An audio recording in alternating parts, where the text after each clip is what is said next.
अस्सलाम वालेकुम, hope you guys are doing well.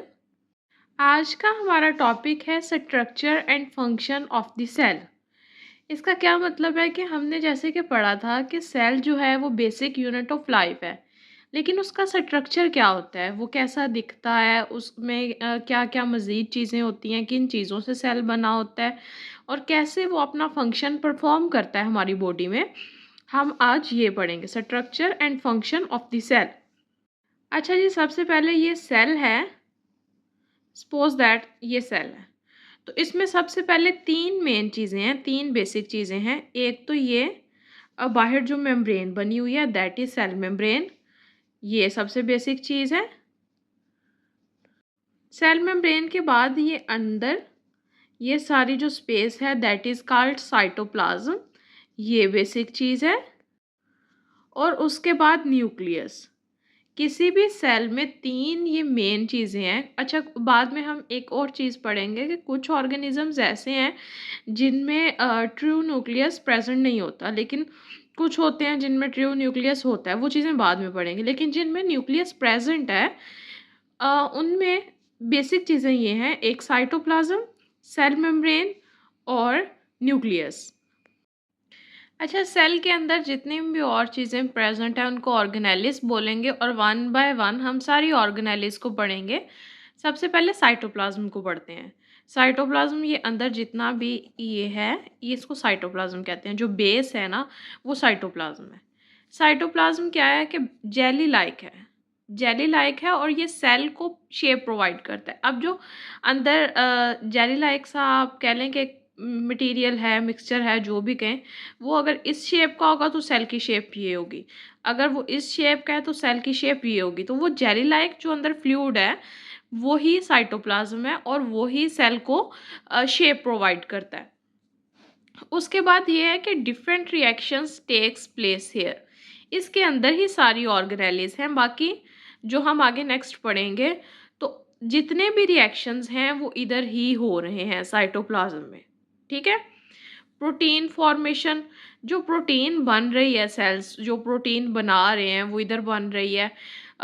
Mitosis, meiosis, जो भी सारा कुछ हो रहा है ना, इधर ही। क्योंकि सारे ऑर्गेनेलिस जो हैं वो इधर साइटोप्लाज्म पे प्रेजेंट हैं। साइटोप्लाज्म में साइटोप्लाज्म मेन बेसिक जो है वो बेस है सेल की, ये साइटोप्लाज्म है ना, यानी यू कैन से सरफेस। ठीक है। All organelles are present in it. ठीक है। साइटोप्लाज्म जेली लाइक है, सेल को शेप प्रोवाइड करता है, डिफरेंट रिएक्शंस इसमें हो रहे होते हैं। फॉर एग्जांपल प्रोटीन फॉर्मेशन, और जितने भी ऑर्गेनेलिस हैं वो इसमें प्रेजेंट हैं। ओके। उसके बाद बारी आ जाती है सेल मेम्ब्रेन की। अब ये हमने बनाया सेल, तो ये अंदर तो साइटोप्लाज्म है, हमने पढ़ लिया। ये बाहर जो वॉल है जिसने इसको कवर किया हुआ है साइटोप्लाज्म को अपने अंदर, दैट इज सेल मेम्ब्रेन। अच्छा, अब एक और चीज़ देखें कि जैसे दो चीज़ें हैं बेसिक, एक एनिमल और एक प्लांट। एनिमल का जो सेल है वो सिर्फ इससे कवर है, सेल मेम्ब्रेन से। लेकिन जो प्लांट का सेल होगा ना, उसके बाहर एक और मेम्ब्रेन होगी जिसको सेल वॉल कहेंगे। यानी जो प्लांट का सेल है वो डबल लेयर से कवर्ड है। जो एनिमल का सेल है वो सिर्फ सेल मेम्ब्रेन से कवर्ड है। जो प्लांट का सेल है उसके बाहर सेल वॉल भी है, सेल मेम्ब्रेन के बाहर, मतलब दो मेम्ब्रेन्स हैं। तो cell, in case of plant the outer most covering is cell wall, लेकिन in case of plant outer most is cell membrane. Cell membrane दोनों में प्रेजेंट है, लेकिन सेल वॉल जो है वो सिर्फ प्लांट सेल में प्रेजेंट है। ओके।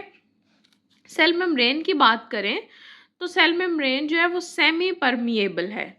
सेमी परमिएबल पर मतलब ये परमिशन से है वर्ड निकला ना, सेमी परमिएबल, कि कुछ चीज़ों को अलाउ करती है, कुछ को नहीं अलाउ करती अपने अंदर जाना और अंदर से बाहर आना। अब ये है कि सेल में जो चीज़ असेंशियल है, जिस चीज़ की रिक्वायरमेंट है, ये सेल मेम्ब्रेन उसको अंदर आने देगी। जैसे वाटर है, अगर ऑक्सीजन है, तो इन चीज़ों को सेल के अंदर आने देगी। लेकिन अगर कोई वेस्ट प्रोडक्ट है जिसकी अंदर रिक्वायरमेंट नहीं है और वो अंदर जाके सेल को हार्म कर सकता है, तो ये मेम्ब्रेन उसको अंदर जाने से रोकेगी, यानी ये उसको परमिशन नहीं देगी अंदर जाने की। तो ये एक कवरिंग है जो कि सेमी परमिएबल है, जो कि असेंशियल चीज़ों को अंदर जाने की परमिशन देती है, लेकिन जो टॉक्सिक चीज़ें हैं, टॉक्सिक सब्सटेंसेस हैं, उनको अंदर जाने की परमिशन नहीं देती। और अगर इन केस अंदर कोई टॉक्सिसिटी है तो उसको अंदर से रिमूव कर देगी। ओके, जैसे कि ये वाटर है और ऑक्सीजन है, इनको अंदर जाने की परमिशन देगी, लेकिन जो टॉक्सिक सब्सटेंसेस हैं उनको रिमूव करेगी। अंदर है अगर कोई बाहर से जाना चाह रहा है तो उसे भी नहीं जाने देगी। अच्छा, उसके बाद हमारा जो तीसरी मेन ऑर्गेनेली है दैट इज़ न्यूक्लियस। ठीक है, न्यूक्लियस जो है, न्यूक्लियस कह लें आप सेल का किंग है। ठीक है, जो भी हो रहा है, फंक्शनिंग परफॉर्म हो रही है, वो सारी न्यूक्लियस भी कंट्रोल कर रहा है। यू कैन से कि न्यूक्लियस जो है वो कंट्रोल सेंटर है सेल का कंट्रोल सेंटर है न्यूक्लियस।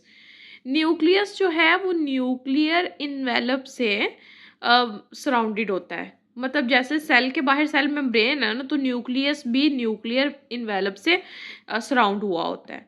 इसके अंदर डीएनए होता है। न्यूक्लियस के अंदर, न्यूक्लियस जो है इसके अंदर डीएनए है। डीएनए मतलब कि जितनी भी इंफॉर्मेशन है सेल की, वो सारी न्यूक्लियस के अंदर है। न्यूक्लियस के अंदर डीएनए, और डीएनए क्या है कि इंफॉर्मेशन का ब्लूप्रिंट है। DNA is blueprint of all the functions taking place in the cell. Cell का जो जितने भी फंक्शंस हो रहे हैं ना सेल के, वो सारे डीएनए के पास उनका डाटा। और डीएनए किधर है? न्यूक्लियस के पास।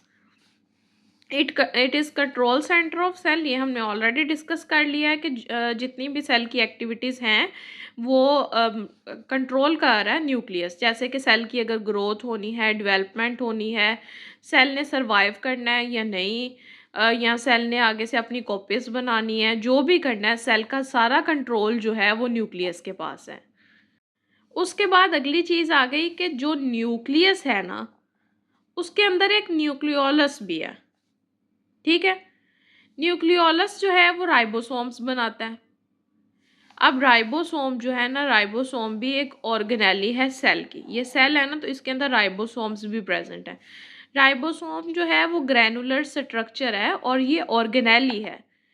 न्यूक्लियस के अंदर न्यूक्लियोलस है जो कि राइबोसोम बनाता है, और राइबोसोम एक ऑर्गेनेली है सेल की, जो कि ग्रैनुलर दानेदार सा इसका स्ट्रक्चर है। जब न्यूक्लियोलस के अंदर राइबोसोम बन जाते हैं तो ये साइटोप्लाज्म में उन्हें भेज देता है। अब ये देखेंगे सेल है ना, तो इसके अंदर न्यूक्लियस है, न्यूक्लियस के अंदर न्यूक्लियोलस है। इधर राइबोसोम बने, जब राइबोसोम बन गए तो उसने इनको, न्यूक्लियस ने साइटोप्लाज्म में भेज देना है कि आप साइटोप्लाज्म में जाके अपना काम करो। अब राइबोसोम का काम क्या है? प्रोटीन बनाना। राइबोसोम का काम क्या है? प्रोटीन बनाना। और जो राइबोसोम होते हैं वो फ्लोट करते हैं साइटोप्लाज्म की सरफेस पे। इसने जब बेच दिया तो उन्होंने साइटोप्लाज्म की सरफेस पे फ्लोट करना है। छोटे छोटे से दानेदार से स्ट्रक्चर है, प्रोटीन मेकिंग में हेल्प करते हैं। प्रोटीन मेकिंग के लिए ये ज़रूरी होते हैं। ठीक है, और ये फ्लोट करते हैं साइटोप्लाज्म में। अच्छा, राइबोसोम कैसे वर्क करता है? राइबोसोम को कैसे पता लगता है कि प्रोटीन बनानी है? जब सेल में प्रोटीन की रिक्वायरमेंट है सेल को, तो एक मैसेंजर ने आना है।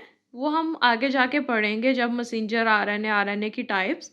तो मैसेंजर आरएनए राइबोसोम के पास आएगा और उसे कहेगा कि भाई मुझे प्रोटीन की इधर सेल को प्रोटीन की ज़रूरत है। तो राइबोसोम फिर उसके मैसेज को ट्रांसलेट करेगा और प्रोटीन की सिंथेसिस पे वर्क करेगा। लेकिन प्रोटीन की सिंथेसिस राइबोसोम अकेला नहीं करता, इसे साथ और भी ऑर्गेनेलिस की ज़रूरत होती है। तो सबसे पहले जिस ऑर्गेनेली की ज़रूरत पड़ती है that is endoplasmic reticulum. Endoplasmic reticulum जो है वो एक ऑर्गेनेली है। सपोज करें कि ये है जी endoplasmic reticulum.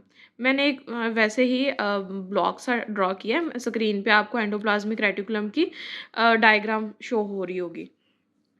That is endoplasmic reticulum. तो राइबोसोम जो है वो एक दानेदार सा स्ट्रक्चर है। राइबोसोम ने आके एंडोप्लाज्मिक रेटिकुलम के सरफेस पे जुड़ जाना है, तो वो फिर जो है प्रोटीन की सिंथेसिस प्रोसीड होगी। अब एंडोप्लाज्मिक रेटिकुलम की आगे से दो टाइप्स आ जाती हैं, एक स्मूथ एंडोप्लाज्मिक रेटिकुलम, एक rough endoplasmic reticulum. SER stands for smooth endoplasmic reticulum और RER stands for rough endoplasmic reticulum. जो स्मूथ एंडोप्लाज्मिक रेटिकुलम है, इसमें राइबोसोम नहीं होते। मतलब इसका मतलब क्या है, अगर मैं आपको सिंपली बताऊं कि एंडोप्लाज्मिक रेटिकुलम है ना, तो अगर उसकी सरफेस पे राइबोसोम आके नहीं जुड़ा, उसकी सरफेस स्मूथ है, तो that is smooth endoplasmic reticulum. और वो फिर प्रोटीन नहीं बनाएगा, क्योंकि प्रोटीन बनानी है राइबोसोम ने। तो जब राइबोसोम आके उसकी सरफेस पे जुड़ा ही नहीं, तो प्रोटीन कैसे बनेगी? तो ये बनाएगा लिपिड और कोलेस्ट्रॉल, ये प्रिपेयर करेगा। और detoxification within the cell, के अगर कोई टॉक्सिसिटी है सेल में, तो स्मूथ एंडोप्लाज्मिक रेटिकुलम उसको डिटॉक्सिफाई कर देगा। ठीक है। ऑन द अदर हैंड अगर हम देखें रफ एंडोप्लाज्मिक रेटिकुलम, तो वो ये है कि एंडोप्लाज्मिक रेटिकुलम की सरफेस पे जब आके जुड़ गया राइबोसोम, तो वो हो गया rough endoplasmic reticulum. Surface smooth तो नहीं रही, रफ है ना अब। जब राइबोसोम आके जुड़ गया, तो अब राइबोसोम का क्या काम, क्या है इधर? Protein making. अच्छा, जो रफ एंडोप्लाज्मिक रेटिकुलम है, वो राइबोसोम की हेल्प करता है प्रोटीन मेकिंग में। मतलब राइबोसोम जो है वो अकेला नहीं बनाता प्रोटीन, एंडोप्लाज्मिक रेटिकुलम की हेल्प लेता है प्रोटीन सिंथेसिस में। जब अब प्रोटीन बन गई, उसने अब इसको पैक कर देना प्रोटीन को और आगे भेज देना वेसिकल्स के पास। ये भी ऑर्गेनेलीज हैं और इनका काम क्या है, ये ट्रांसपोर्टेशन का काम करते हैं कि अब यहाँ से इन्होंने प्रोटीन को पिक करना है और आगे गोल्जी बॉडीज़ के पास ले जाना है। गोल्जी बॉडीज़ भी अब ऑर्गेनेलीज हैं। सेल के अंदर ऑर्गेनेलीज आप चेक करें, पहले सेल मेम्ब्रेन थी, अंदर साइटोप्लाज्म है, न्यूक्लियस है, न्यूक्लियस के अंदर न्यूक्लियोलस है, न्यूक्लियस के अंदर जो न्यूक्लियोलस है वो बना रहा है राइबोसोम। न्यूक्लियस जो है वो न्यूक्लियोलस से राइबोसोम लेके साइटोप्लाज्म में भेज रहा है। साइटोप्लाज्म में जब वो भेज रहा है, तो राइबोसोम जो हैं वो इधर स्कैटर हो जाते हैं। वो फिर किसी एंडोप्लाज्मिक रेटिकुलम के साथ जुड़ जाते हैं। उधर जाके प्रोटीन सिंथेसिस का, प्रोटीन मेकिंग का काम अपना प्रोसीड करते हैं। प्रोटीन बनी, यहाँ से एंडोप्लाज्मिक रेटिकुलम ने प्रोटीन को पैक कर दिया, फिर वो आगे वेसिकल ने ले ली। वेसिकल जो है वो अब इधर काम करेगा ट्रांसपोर्टेशन का, इसको लेके जाएगा वो गोल्जी बॉडीज़ के पास। ठीक है। अब गोल्जी बॉडीज़ जो हैं वो आगे काम करेंगी इसकी मॉडिफिकेशन में, मैं आपको बताती हूँ। ऑर्गेनेलिस का बेसिकली नाम, इस ऑर्गेनेली का गोल्जी अपरेटस है, इसको गोल्जी बॉडीज़ भी कहते हैं और इन्हें डिस्कवर किया था गोल्जी ने, साइंटिस्ट ने। तो इसलिए इसके नाम पे गोल्जी बॉडीज़ मतलब इसका नाम रखा गया।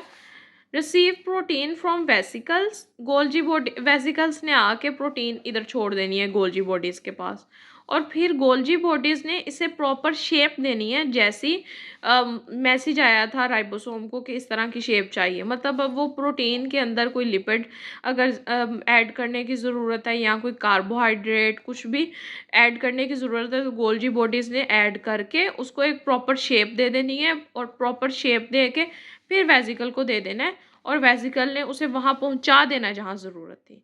अब अगर प्रोटीन सिंथेसिस आप इन ऑर्गेनेलीज में देखें, एक बार फिर समराइज करें, तो वो ये है कि ये एक सेल है, ये न्यूक्लियस है, न्यूक्लियस के अंदर न्यूक्लियोलस है। न्यूक्लियोलस का काम क्या है कि इसने राइबोसोम बनाने हैं, राइबोसोम ऑर्गेनेलीज हैं। राइबोसोम जब बन गए तो न्यूक्लियस ने उन्हें साइटोप्लाज्म में फेंक देना है। उन्होंने प्रोटीन सिंथेसिस करनी है, तो प्रोटीन बनाने के लिए उन्हें एंडोप्लाज्मिक रेटिकुलम की ज़रूरत है, तो उन्होंने एंडोप्लाज्मिक रेटिकुलम के साथ जुड़ जाना है। जब जुड़ गए, यहाँ पे प्रोटीन बन गई, या प्रॉपर शेपिंग के लिए एंडोप्लाज्मिक रेटिकुलम ने वो दे देने हैं वेसिकल को कि जाओ तुम गोल्जी बॉडीज़ के पास लेके जाओ। गोल्जी बॉडीज़ ने उनके अंदर ऐड करने हैं लिपिड्स और कार्बोहाइड्रेट्स, और फिर वो प्रोटीन जो है वो रेडी होनी है। प्रोटीन की सिंथेसिस इस तरह, फिर जब वो बन जानी है तो गोल्जी बॉडीज़ ने फिर वेसिकल्स को देने हैं। वेसिकल्स जो हैं वो ट्रांसपोर्टेशन का काम कर रहे हैं, और वेसिकल्स ने क्या करना है कि वो प्रोटीन जहाँ पे ज़रूरत थी, जहाँ से मैसेज आया था कि प्रोटीन बना के दें, वहाँ पे लेके जाने हैं, वहाँ पे पहुँचानी है। अच्छा, जो अगली ऑर्गेनेली है दैट इज़ माइटोकॉन्ड्रिया। माइटोकॉन्ड्रिया जो है वो power house of the cell है। ठीक है।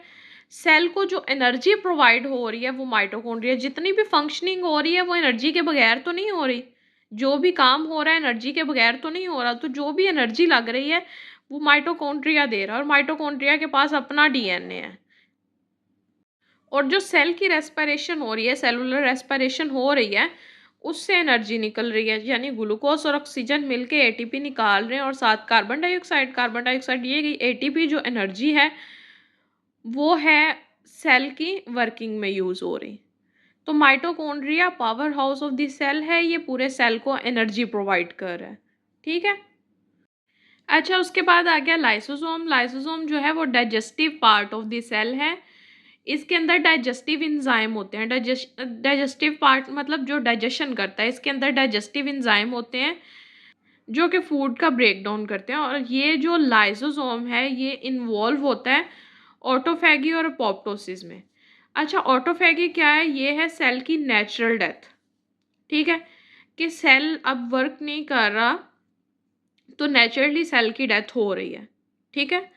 और जो एपोप्टोसिस है वो प्लान्ट डेथ है, सेल की प्लान्ट डेथ है, कि सेल अब वर्किंग नहीं कर रहा और सेल जो है मज़ीद मतलब कोई भी एक्टिविटी परफॉर्म नहीं कर सकता, कोई भी फंक्शनिंग परफॉर्म नहीं कर सकता, तो सेल सुसाइड कर लेगा। ठीक है। लाइसोसोम जो है वो इन्वॉल्व है ऑटोफैगी में और एपोप्टोसिस में, और ये इसमें डाइजेस्टिव एंजाइम है, सेल का डाइजेस्टिव पार्ट है। उसके बाद है वैक्यूल्स। ये store house of the cell है। जो भी मिनरल, फूड, वाटर जो भी है वो जो है इसमें वैक्यूल्स में स्टोर हो रहा है। और वैक्यूल का साइज़ जो है वो वेरी करता है। वैक्यूल का साइज़ प्लांट्स में और है, एनिमल्स में और है। ठीक है। प्लांट में वैक्यूल का साइज़ छोटा है, और जो एनिमल में वैक्यूल का साइज़ छोटा है, और जो प्लांट्स हैं प्लांट्स में वैक्यूल का साइज़ बड़ा है। अब ये स्टोर कर रहा है पानी को, फूड को और मिनरल को। अब जो प्लांट्स हैं उन्हें स्टोरेज की ज़्यादा ज़रूरत है। अब एनिमल्स जो हैं उनमें मोबिलिटी है, वो मूव करके खुद खा सकते हैं, लेकिन प्लांट्स में इस टाइप की मोबिलिटी नहीं है, तो उन्हें स्टोरेज की ज़्यादा ज़रूरत है। तो वैक्यूल जो है वो प्लांट में ज़्यादा बड़ा है। और दूसरा ये कि प्लांट को ये फिर टर्गर प्रेशर भी देता है। मतलब कि एक प्लांट, ये खड़ा है, ये प्लांट है, ये पौधा है, तो इसमें टर्गर प्रेशर टर्जिडिटी मतलब कि रिजिडिटी देता है प्लांट को। प्लांट जो है वो अपनी शेप मेंटेन रख सकता है इसकी वजह से। ठीक है। तो ये थे ऑर्गेनेलिज सारे जो हमने डिस्कस कर लिए हैं। अगर आपको किसी चीज़ की समझ नहीं आई तो आप पूछ सकते हैं। अल्लाह हाफिज़, टेक केयर।